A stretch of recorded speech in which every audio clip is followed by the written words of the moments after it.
Good afternoon, I'm Jackson Parnell, and this is our latest episode of My 5. Today we have Jeremy Lee with us. Jeremy has a wide range of experiences with business and technology here in the Murfreesboro area. Welcome, Jeremy. Hey, thanks for having me. So we just have a couple questions for you. Question one is, can you tell us a little about your history and backstory?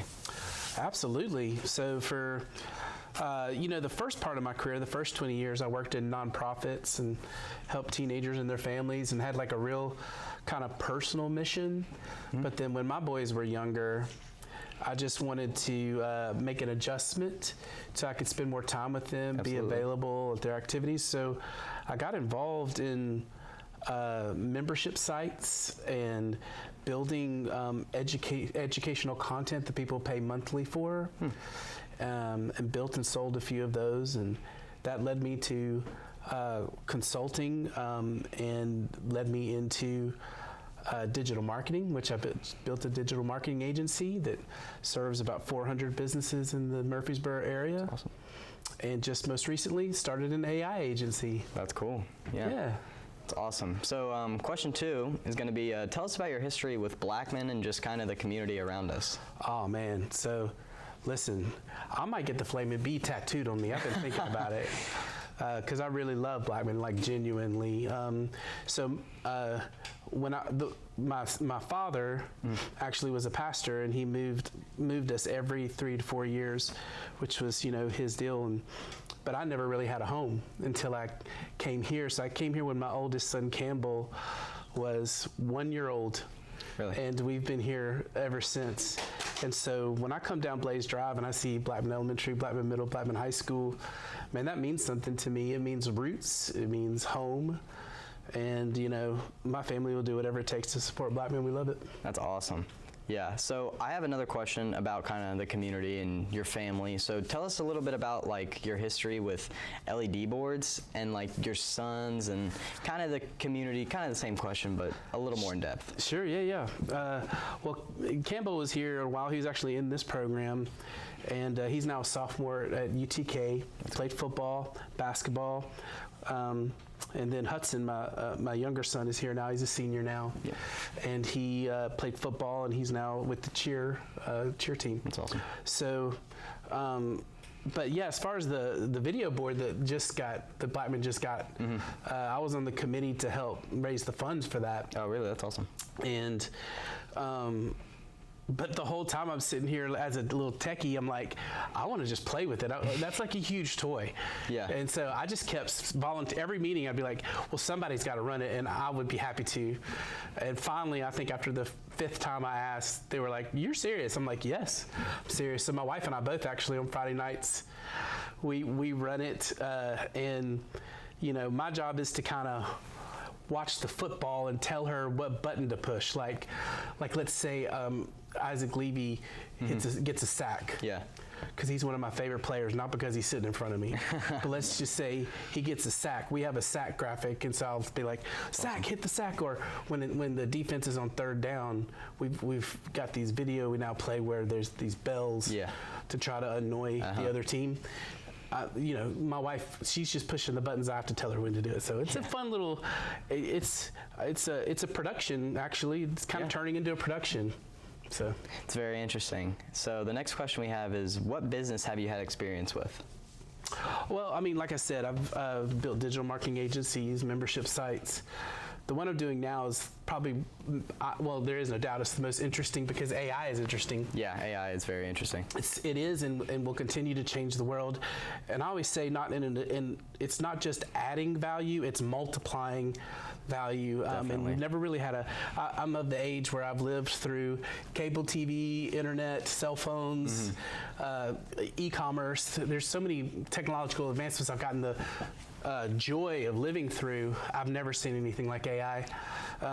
It is. I do believe it will cure the harshest diseases and bring and create jobs as much as it takes jobs away. And I think there's a golden age of AI. I do think there's a threat to AI, and it has to be monitored. But for today, in my world of helping small business owners, what AI can do, people are used to prompting ChatGPT, and that's a great thing, but that's really where a lot of their AI experience stops. But they don't realize that beyond that, you can use AI to take the systems and softwares of a business and automate it in such a way that you can, in essence, create digital employees. And so that not to take jobs away from a small business, but to take the people that they have and let them focus on the things only humans can do, like sales or human connection or customer care, and leave all the dirty work, the stuff that, the repetitive tasks that you just sit at a computer do, that can be automated now in a way that people don't even understand is possible. Yeah. And so my agency does that for people. That's awesome. So question 4, kind of to build on to what you've been talking about, what do you see in the future of tech and I guess AI in general? So here's my thing about AI. I believe AI cannot replicate with a soul. AI won't ever have a soul. So if you think about what makes us distinct is we have a soul, and ultimately that's where creativity comes from. That's where human connection comes from. That's where empathy comes from. That's where, and those kind of things. AI can only simulate. It can't actually do. True. And so I think humans will become creative, strategic, relational, and I think it will be a while before AI will be able to function apart from humans. They'll always need a human to quality check, to supervise. But it is reality. It's already happening. Entry-level jobs are being taken up by AI.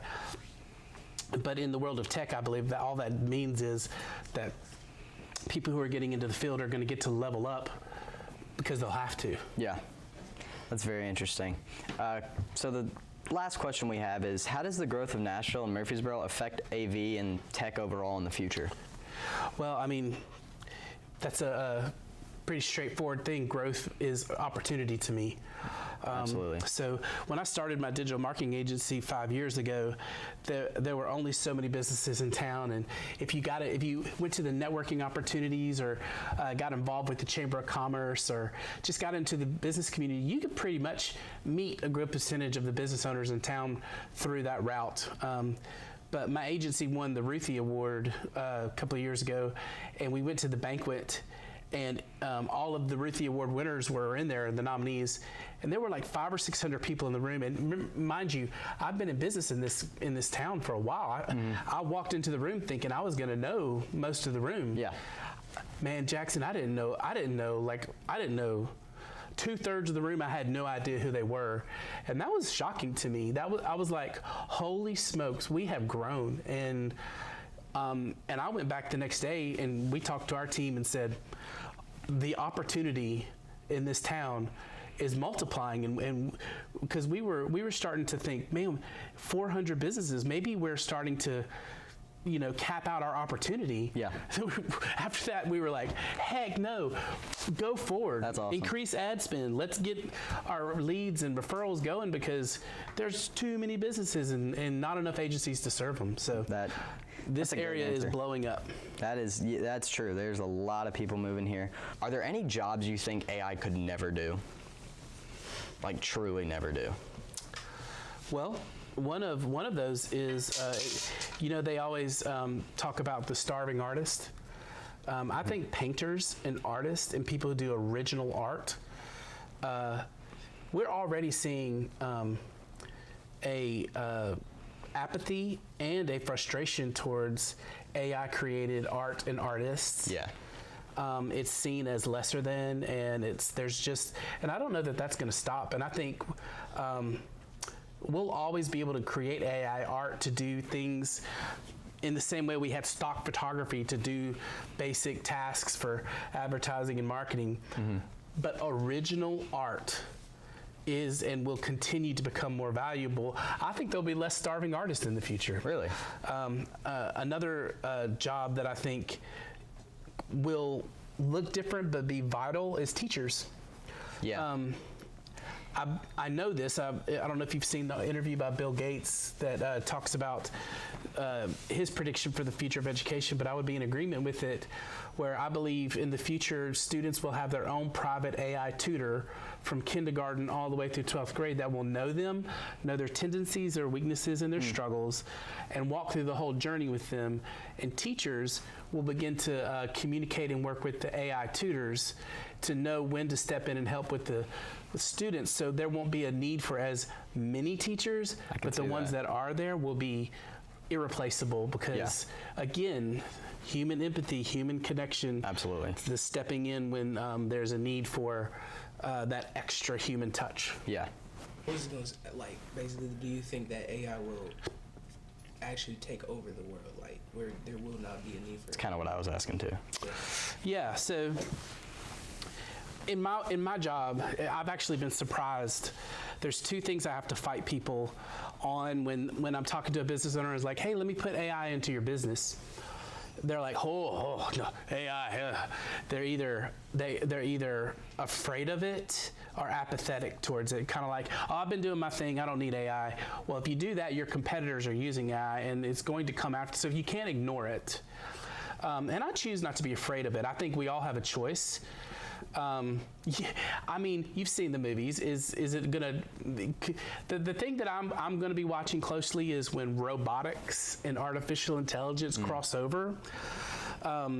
Because right now, artificial intelligence is one thing, but when you put that inside of a robot that can begin to do the functional jobs, you know, like I was talking to a roofer about AI, and he was like, "Oh, I don't have to worry about AI.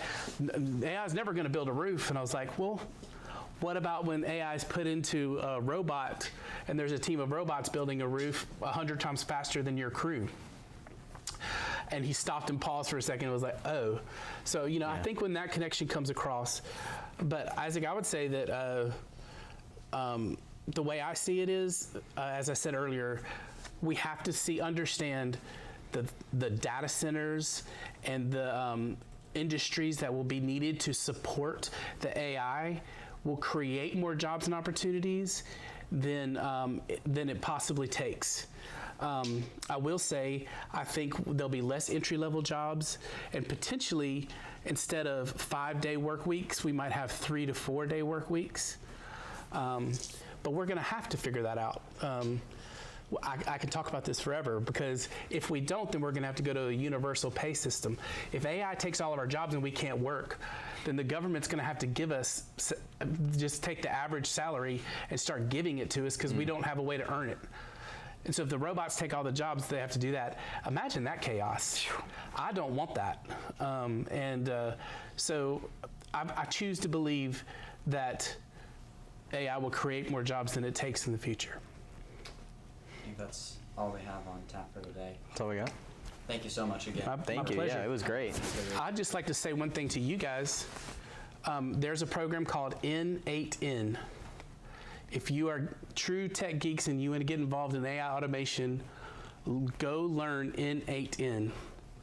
And that's your tip of the day. If you guys go crack away at that, you'll make money. Awesome. Well, Jeremy, thanks for being here today.